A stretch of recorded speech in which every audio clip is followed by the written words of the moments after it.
What's up, guys? Julian here for another FubsyDaily.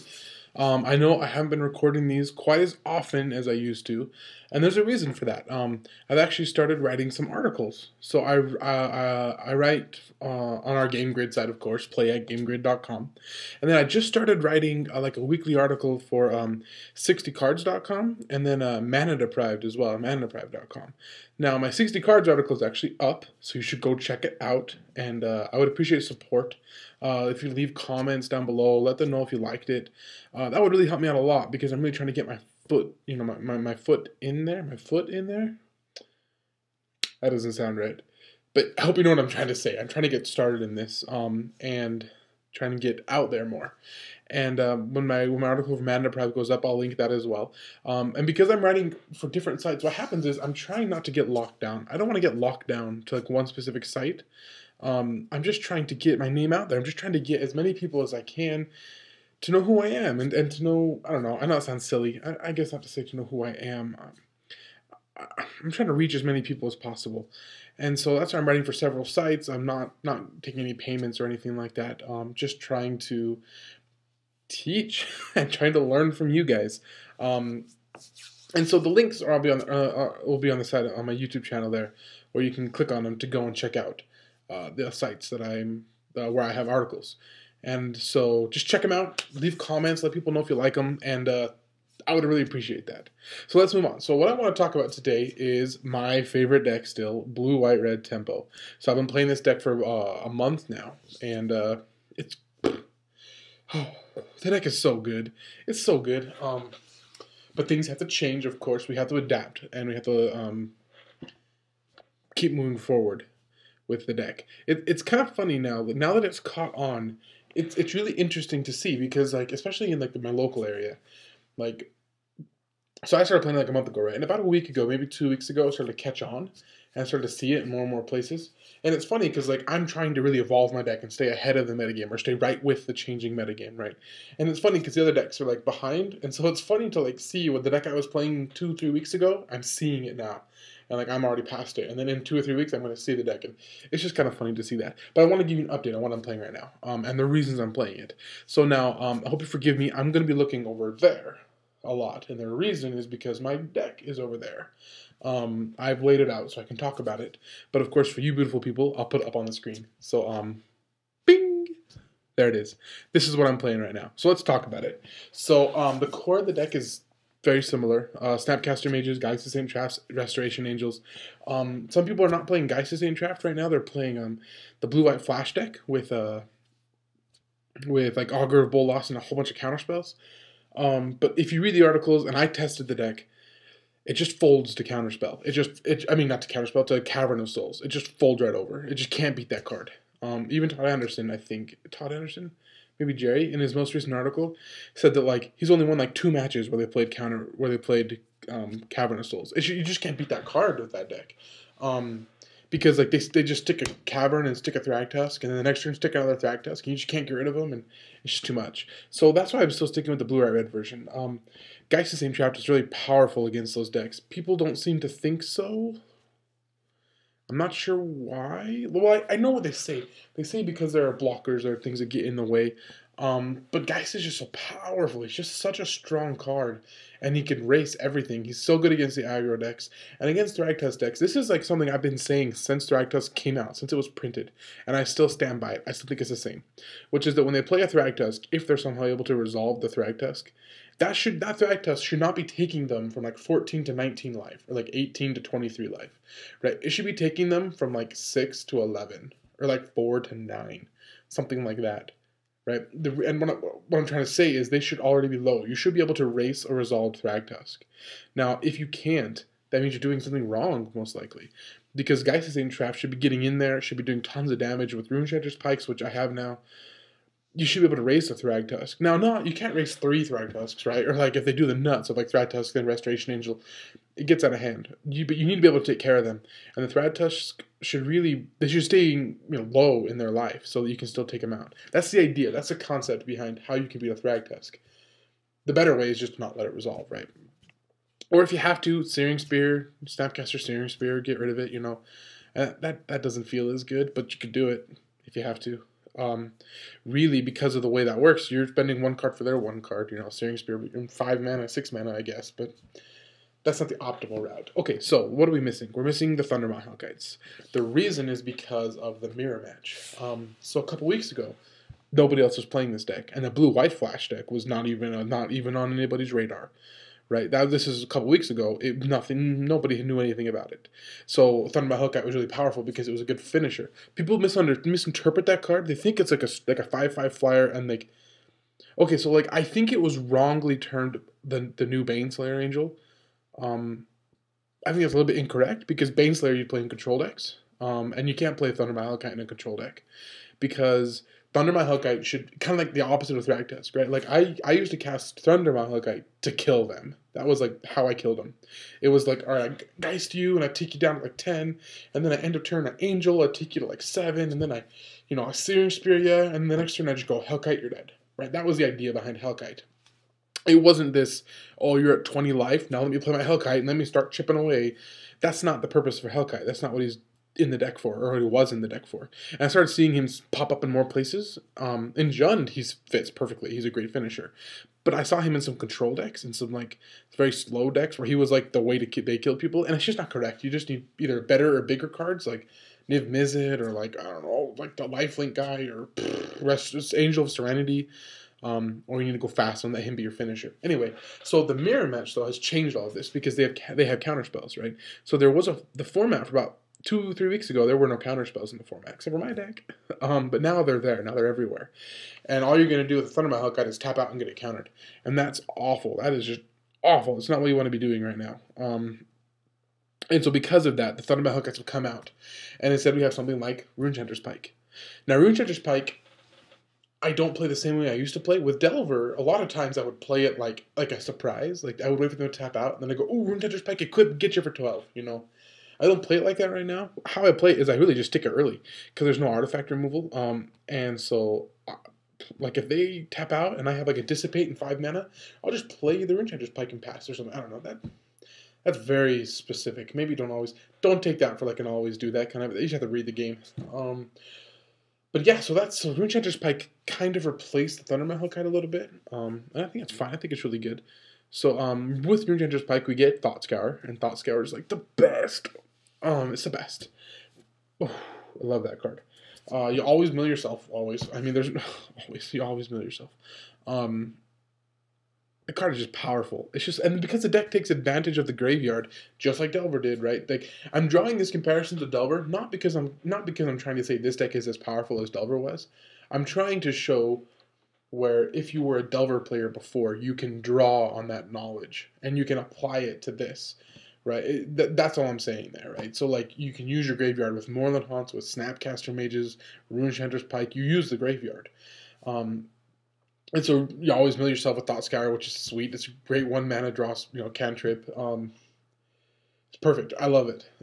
We have a Mizium Mortars, a single Mizium Mortars. I got that. I just pulled it straight from the Star City deck, the top forward, and I've been really happy with it. I've only played it maybe 5 or 6 times, but it's really relevant. I'll hold it in my hand. I'll have a Jund player who like tap out for like a Huntmaster. I had him do Borderland Ranger into Huntmaster into Olivia Voldaren. And I had a Geist of St. Shaft, and it just so happened that I didn't want to attack with anything. Anyway, I was, and then like he ran out of cards. I was able to just overload a Mizium Mortars and just boom, just wipe his whole board. It was awesome. It was really, really powerful, and like being able to do that every now and then is sweet. More often than not, though, it ends up being a removal spell just for 1 creature. It's great for Olivia. It's great for Restoration Angel. Locks it on Smiters, which are really scary, by the way. In and out. So I've been really happy with it. Is the Mizium Mortars going to stay for forever? I don't know. Maybe. Is it going to go up to 4? Possibly. I doubt it, though. But I like it, and I'm going to keep trying it and see how it goes. Next, we have the Pillar of Flame and the Searing Spear. I'm so nervous, guys. I'm so nervous about this Pillar of Flame thing. If you'll read my article on 60cards.com, I talk about the metagame, and I talk about how it shifts and how it goes in circles. And one very predictable thing that's about to happen, I think, and I'm so nervous. It's like it's what they call it, like the calm before the storm, is that people are taking out their pillars of flames. They're just taking them out, and I am taking them out. I only have 2, and I'm so nervous that I'm gonna go to like a Star City Open, and it's just gonna be zombies everywhere. Like, because they can make a comeback, right? Because zombies were so terrible against Terminus and Pillar of Flame, and those cards are not being played as much as they were. And zombies is just gonna. I could just see green black zombies or Jund zombies just swooping in and just taking over this tournament. Like, it just freaks me out. But I'm nervous. But at the same time, I'm only playing two because that's the correct call until we see more zombies. I just don't want to be caught off guard. I'm hoping, like, if they make their big comeback, they do it like the week before I go to Vegas, so that it's more obvious and apparent what I should be doing. But for now, 2 Pillar Flames, 3 Searing Spears. Searing Spears are sweet. You just throw burn at their face. It's awesome. Counterspells. I have 6 counterspells. So I'm trying a different approach. A lot of people play like the same counterspells. Like they play like 3 Dissipate, 3 Essence Scatter, or 4 Syncopate, 2 Rewind, or something. And I'm kind of trying to spread it out a little bit. I like doing that. Again, greedy player, because I'm super greedy. I like that idea. I like spreading out my counterspells. So 2 Essence Scatter, then what? Then 2 Dissipate, a single Rewind, and a single Syncopate. I'm just trying out different things, trying to get a feel for it. Syncopate has not impressed me, but at the same time, I talk with my buddy Vinny, or I read Jerry T's articles, and they really love Syncopate. And so I'm like, well, I should be playing maybe at least one. I should, give it a try, see how it does. So I have a Syncopate in there. I have 2 Dissipates, like I said, a Rewind. The Rewind is because of the Sphinx's Revelation, which we'll get to later. But Rewind is sweet. It's scary to tap out for that card, though. Well, it depends, right? I played against another deck, Rug, and he had some counterspells. And I was so nervous. Like, I was so nervous. He played a Thragtusk, and he had 2 mana open, and I was like, oh man, like I had to counter it, but I was like, if he has negate, I am soul boned. So I cast the Rewind, I crossed my fingers, and he didn't have the counterspell back, and I was like, oh, whoa. And it feels so good because it could counter their spell, untap all your stuff. Felt amazing, but I was so nervous. Rewind is very good. Like this, like a 1 or a 2 of. I wouldn't play like 4 Rewinds, right? Like that's going really crazy, but I like playing a Rewind. Thought Scours, Azorius Charm, which is just sweet. I would like to play 4. I don't know where I'm going to get the extra slot from. I could cut a Counterspell. I could cut the Mortars. I thought about cutting the Pillars to 0 and playing 4 Searing Spear, 4 Azorius Charms. That's scary, right? And that goes against what I'm doing with my Counterspells. My Counterspells, I'm spreading out what I do. And like with these, removal spells and cantrips, I think I want to spread them out. I don't know. But the Azorius Charms. And then 3, Sphinx's Revelation, because that card is the boss. Sam Black really sold me. Now, I'm not as passionate as he is. He wrote an article about Sphinx's Revelation, and about how he should play 4 of in every single deck, and it's the best card ever. And like, I don't know if it's quite that good, but it's very good. I played this deck at a tournament the other night, and I played 3 Runechanter's Pike and 2 Sphinx's Revelation, and God, all I wanted is more Sphinx's Revelation. I was like, every turn, I'm like, man, I wish I had more Sphinx's Revel. Where are the more of them? Like, and I would just cast it for 2 or 3, and then that'd give me more mana, and then like I'd be able to cast it for like 6 the next time, which is surprising because this deck doesn't normally do that kind of stuff. But you can recover from things. So that way, if you go Geist and then Angel and then Supreme Verdict, you can recover from that with a couple of Sphinx's Revelations. And More Than Haunt, of course. Oh, the deck is so good, guys. The deck is so good. You have More Than Haunt and Runechanter's Spike. Dirty. So Sphinx's Revelation, love it. So I'm playing 3 right now. So that's what the main deck looks like. So cutting down on Pillars, which scares the poop out of me. Not playing the Thundermount Hell Guides, playing Geist of Saint Draft. Maybe I'm a little biased for Geist of Saint Draft, but he's just so powerful. He just races everything, right? Like, I don't think people get that. Like, maybe they do. I think they do. I don't want to sound like I'm like smarter than everybody. Like, an aggro deck will attack me, and they'll hit me for like 4 or 5 in one turn. And I'm like, ooh, that was a lot of damage, I'm like, dang. And then they like do like, 4 the next turn. And I'm like, man, look at that. And then I'm looking at his Geist. I'm like, this Geist can do more damage than all of their stuff. Like, oh. And then all of a sudden you're just racing them. And then they try to hit you in your Angel stuff. And anyway, Geist is so powerful. I love Geist. So that's what's going on there. Now the sideboard. Let's look at the sideboard. Let's come over here, sideboard. Okay, so we have the 3 Supreme Verdicts, which are great against the aggro decks. They're fantastic against Loxodon Smiter decks and against green-white humans, blue-white humans. Some zombies you bring them in. Not always, kind of depends. You have to get a feel for it. Like, you don't want to bring it in against like a Lotleth, Troll, Drag Mangler zombies deck. That's just not what you want that for. Aggro decks, I bring them against Jund sometimes. Like, they're just really good cards. I play one Abundant Growth because I feel like I'm forced to. I don't know. I have yet to cast that card, and it's been in my sideboard for a month. But I just can't take it out. Like, I de-sleeve it, and then I'm like, no, put it back in. Like, I'm just too scared that, like... I guess now it's more relevant because of Rune Chanter's Pikes and because of, like, Oblivion Rings, Detention Spheres. But, like, they're not really Detention Sphering any of my stuff, right? But, like, they could... Yeah, I have one. Never cast it. I have my Counterfluxes instead of my Negates, which people... I really like that card a lot. I've actually used it where, you know, like I've said before in my other video, you know, they tap out for like a Tameo or like a Jace, and they leave 2 up for their negate, and you're like, Counterflux, you got nothing, right? Like, I just love that. 2 Purify the Graves for, you know, the same as before. The sideboard is not super different. I have 2 Dispels, which I think is perfect. I don't know why I wasn't playing that card before. That card's awesome. I might switch the Counterfluxes for Dissipates because I would like more ways to put stuff in there out of their graveyard. But I think with Purify the Grave and Dispel, Purify the Grave, Dissipates, and Syncopates, I think I'm fine against, like, Reanimator. Dispel's awesome in the mirror. Obviously, it's awesome against Blue-White Flash. I have one more Pillar Flame, because in my area, there's more zombie decks than there are, like, at the Star City Open. So, like, this Friday, there's an FNM tournament for a winner gets a Commander's Arsenal, and I want that Commander's Arsenal. And so I'm playing my 1 Pillar in the sideboard, because you need it. I need it here. I have 1 Clone, which... I would like more, but right now I don't know how to fit it. That's what my article on Mana Deprived is about. It's about playing Clone and Standard, and I think it's right. I think my article is right, but it's just tough. I'm still iffy. It's fun. It's like I don't practice what I preach, right? Like, I agree with what I wrote, but then I'm just like, as I'm building the deck, I'm like, not this time, right? I don't know. And then 3 is it Static Casters. I have not played these cards. This is a recommendation from a friend, Aaron Muranaka. He had them in his sideboard, and I saw Jerry Thompson had them as well, and they seem good. I mean, they seem like they're they're able to block a lot of the zombies, and even like things like Thalia, they can kill Thalias. And like doing that 1 damage allows you to like Pillar Flame a Hell Rider. Like you can ping it and pillar it if you have to, or like a Smiter, you can like spear it and then ping it. Certainly not perfect, but I'm willing to give it a shot. I haven't cast them yet except for in draft, so I have them in the sideboard, and we're going to see how they go. But that's it. That's my update for the Red, White, Blue deck, and I'm really excited for it. Like I said, I'm playing the big FNM on Friday. They're going to have a whole bunch of people there, so I'm excited for that, see how it goes. And in the meantime, I will let you guys know, and yeah.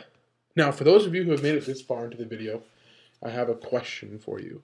So I'm going to be playing at the Star City Open, and I'm going to be playing Legacy as well. Now, all things considered, I know I still have about a month, right, for the metagame to settle and shift, but I'm stuck. Like, if the Open was tomorrow, right, I can't decide if I want to play Bug Delver or Rug Delver. I want to play one of them because I think it's the best deck in the format, right? I think Rug is the best deck in the format. But then I saw this Bug deck, which basically instead of playing Lightning Bolts, it's playing Abrupt Decays. And then instead of playing Red Elemental Blast, it's playing more removal. And then Deathrite Shamans. And the deck looks so sweet. It looks so sweet. But I'm so nervous. Like, I don't know. Rug, I'm just so used to Rug. But I don't know. So anyway, I want to know what you guys think. I'm going to probably make a video about this or write an article about it. But I don't know about Rug versus Bug Delver. And I want to know your thoughts. So send them my way. Let me know what you think, and I will see you next time, okay? Thanks for watching. Bye-bye.